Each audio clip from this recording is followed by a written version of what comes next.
200 man ang sako, ana. Uganahan ko itong Good isa. morning. Ugan, wala. Gawin ko diha. Coffee. Ang kape na din sa agaw. Din mo mag... Bread.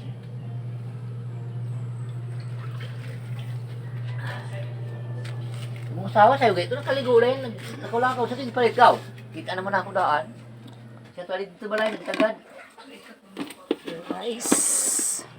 Ilubong gina siya kay Hait. Hait na, tamad ko ang suskuan. Ha? My laundry for today. Oo. Hindi ka na dito nag-abri na sila kahapon. Laundry. Pwede kong luto dito.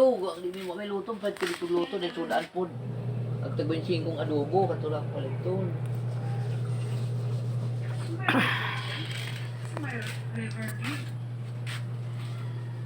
Sa wakas, dugay-dugay naman na, mga duha naman nakatuwig lababuhan na lubong na. Hindi, dugay naman na gawin. Lipat-lipat lang ito ka nanay, din ko. Bin, Talaga. buhay ining lamisa. Our temporary. Naman sa blade. Nabutang dito, nadugay. Manabulok na po dahapon ng kahoy. Daki, nabusog ka ra? Apil po siya sa naka-bread. So in the background is my vlog. Sayang. Mataas yung aming lababo, no? Pero dagdagan na lang yung flooring. Okay ra yan.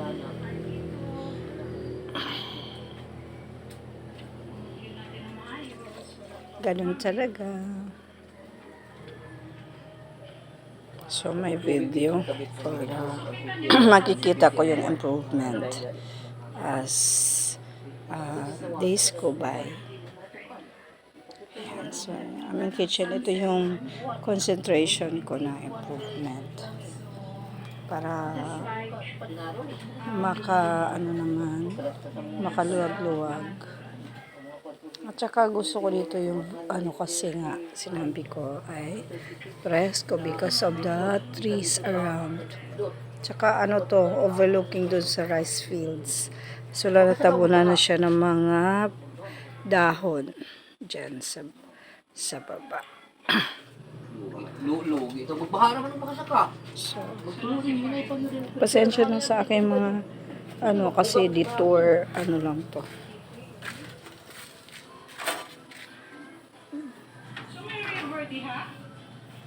Hindi siya tayo Ay, dito. Lugay na kayo ang tayo. So magdagdag pa kami ng Tambak. tambak. Di poste pa dito din. Tambak. Poste pa. Okay na. Alam ko Trabaho ito. Tatanggalin na natin to, Adi. nakausli. Asa? I-flat na nato kay para ma-consume nato ng isa ka area diha. Kay kanang na ang kay kanang dili kanang na siya tangtango nato na siya structure. Na? Ang kalangan. Lagi mo na kung gingon nimo pa tangtango na isa ka structure para Diha. kuan. Uy, umot na kailang ka pa. Angkat wa ko dindayo dahil. Asa? Ay, hala. Tira do na. Asa na? Oo, Ika makita ba sa akong camera? Nangka mo mangga. Kaming nangka nila in Dairies. Mangga. Wow. Oo, yan oh. Makaon to. Dikit-dikit pero ang taas naman. Udah ko kayo di ba? Hala. Udah ko anto. Yung klase mangga.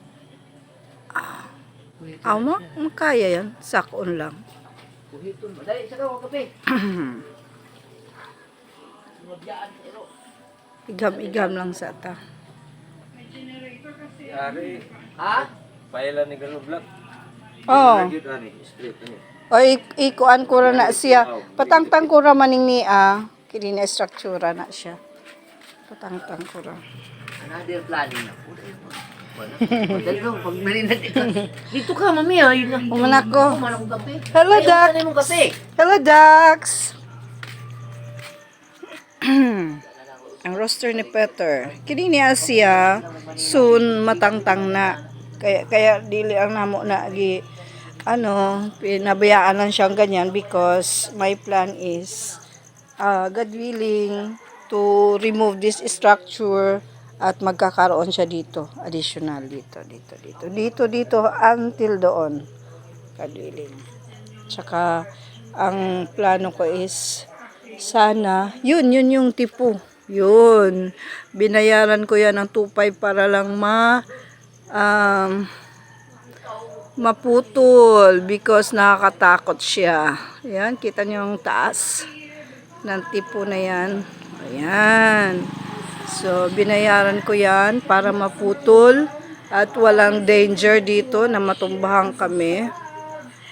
At ang plano ko niyan, gagawa ko dito ng wood lang na structure sa taas.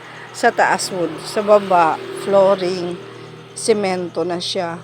Tapos mayroon siyang sa taas, room para at mayroon siyang balkonahe around para doon ako makapag-hanger ng mga damit. Kasi usually hindi natutuyo at dito ay magiging national road na. So, ano na yan, hindi na ako makapaghalay. Baka nga matanggal pa yung side na to sa kalsada. Hindi ako masyado naglagay ng improvement because baka matanggal din. At dito rin, tambak, pasimentuhan. Dahan-dahan lang, hindi nga natapos yung aking pagpintura. Tinesting ko lang kasi yung pintura na yan ay extra lang. Maganda, no? Parang gusto ko nga sana yung color na yan, brown. Mocha brown. Oo nga, no, why not? So, pero parang mayroon kami na iba na color. So, hindi na muna priority sa akin yung pagpintura. Ano na lang muna. Kitchen. Ito, matatanggal to kasi na ano na to eh, sobrang minana lang namin to. This was before ginawang tindahan. Additional lang yan dyan sa structure. At hindi ko na tinanggal dahil napakinabangan naman namin. Pagdating, pwedeng dyan na lang yung tsinelas, hindi agad sa taas. And sampayan, yan. Pero, for this 2025, plan ko na talaga natatanggalin yan. So, diretso siya dito, yan. So, ito yung area, hanggang dito. Yan, hanggang dito. So, tapos dito, additional ko, dito ako maglagay ng dirty kitchen sa area na to. Kasi doon, pang private lang yun. So, hopefully, another room dito sa area na to. Sa taas yung room doon, kahoy dito. Maglalagay ako ng, kasi may isa pang poste dapat dito. Kaya ako talaga pinagawa yung lababo kasi kita nyo naman, nahuhulog na yung aking lababo. Then, ito yung source namin ng tubig nandun. So, dito kailangan may poste pa. Dito. Ayan. Hanggang dito. Ayan. Structure, bala ko maglagay dito ng ng dapugan. Ayun, kasi wala kami niyan. Yung pabang pwede ka magluto ng charcoal. Ng kahoy. Ayan. So, mayroon din additional ako lababo. And this area will be my laundry area na. So, magiging laundry area ko dito. Kasi yung washing machine na nasa CR, ilagay ko yun dito sa labas. May lababo ako for my laundry. Then, for my dito, dapugan, no? Dapugan. Then dito, pintuan, syempre nandun yung source ng tubig. Kadwiling, ayun. So, panambak lang yan kasi mataas na yun doon, so magiging mataas ang area na to. Kahilera doon. Kadwiling, hinihingi lang kami. Hindi natin pwedeng madaliin ang lahat ng bagay. So, pag pinagkaloob ng Panginoon, nangyayari. Yan, so at least for year 2024 dyan na may bago kaming yung bao-bao. Ayan, na hindi pa naman cash, hinuhulog-hulugan namin. So kasama yan sa endeavors natin araw-araw kasi ganun din naman, namamasahe kami ng 100 a day, 50 papunta doon, pagbalik 50, 25, hindi na pala 30 ano. So, hindi lang siya 100 a day. So, maging 120 plus yung mga pamasahe mo pa within the city kung mayroon kang bibilhin. Before, way back 2017, ang amin ay XRM. So, hanggang ngayon, nandito pa si XRM. Kaso lang hindi na siya pangkabuhayan showcase ng aking asawa dahil sabi niya wala na masyadong sumasakay ngayon ng single motor. Naghabal-habal siya. So, dito na. Ito na yung ano niya, panghanap buhay showcase. Ang bao-bao. At the same time, nakakatulong sa amin dahil syempre kung tag-ulan, naman kami. Pasok na ba? O kaya nakakauwi. Bahala na kung maulan. Ayan. So, structure ng bahay, ganyan na siya nung nirenovate namin. Dati nipa, tapos silagyan namin ng yero. Ang mga dingding, yan na yan. Di na siya nabago. Nilagyan ko lang ng additional na wood na yung pang kasi may siya sa pagitan. Ito lang yung additional nilagay namin yung mga ganito para kasi parang mayroon na siyang uka-uka.